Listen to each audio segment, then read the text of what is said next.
जोङो हाग्रामा सार बुंनाय लोगो लोगोनो जेरैहाय फरगिभ एन्ड फरगेट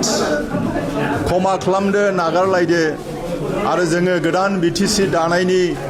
जि प्रस्तुति खालामबाय थादों हाग्रामा सारा बेयाव हाग्रामा सारा जोंखौ डिस्ट्रिक्टखौ निर्देश होदों जे रावखौबो जेबो बुंनो मोना बयखौबो बोजबनानै लादो जोङो खौसे खामानि मावनोसै ग्रेटार मोनसे बिटिसिनि सार्थआव बेयाव बिटिसिआव गोबां जाति जनगोष्ठीफोर दङ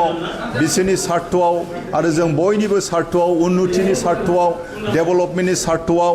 बयखौबो हांख्रायनायखाय जोंखौ निर्देश हरनायखाय हाग्रामा सारा जोङो बिथांमोनखौ लिंदों आरो बिथांमोनाबो दिनै खोनासंनानै जोंजों लोगो लाफैदों आरो आङो डिस्ट्रिक्टनि प्रेसिडेन्ट जानानै बिथांमोनखौ बरायनानै लादों बेवहाय जेबो माबा मोनसे जेबो कन्डिशन बिथांमोना होआखै उइदाउट कन्डिशन जयैनो बयखौबो हांख्रायदों आरो जयैनो मावलांगोन साइफुं बसुमतारिया मानि थाखाय हाबफैदों जाहोनफोर दं नामा जाहोना बिथाङा नुदों गावनो स्वीकार खालामबाय जे दानि हाग्रामा सारनि जि नेतृत्वआव बिटिसि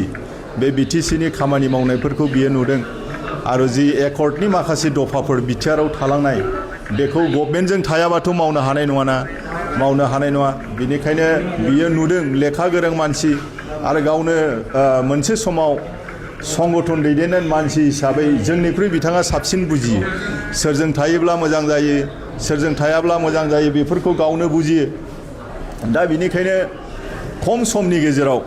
नैबे 4 मासनि गेजेरावनो आरो जोंनि मावनायखौ नुदों गोबां खामानि हाग्रामा महिलारि सारा मावबाय जोंनि सिबा बेफोरखौ नुदों आरो बिजों थायोब्ला फैफिनोब्ला जोंनिनो खामोन बिथांमोना जोंनिनो खामोन आरो गावनि न'आवनो गिदिंफिनबोबाय आरो जोंबो वेलकाम खालामनानै लाबाय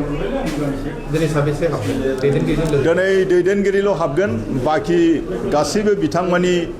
जिनाखि सुबुंफोर बे सुबुंफोरा फल'वारफोरा लासै लासै जेरावबो हाबगोन गाबोननिफ्राय सुरु जागोन आरो जेरावबो हाबबाय थादों मोनब्रैबो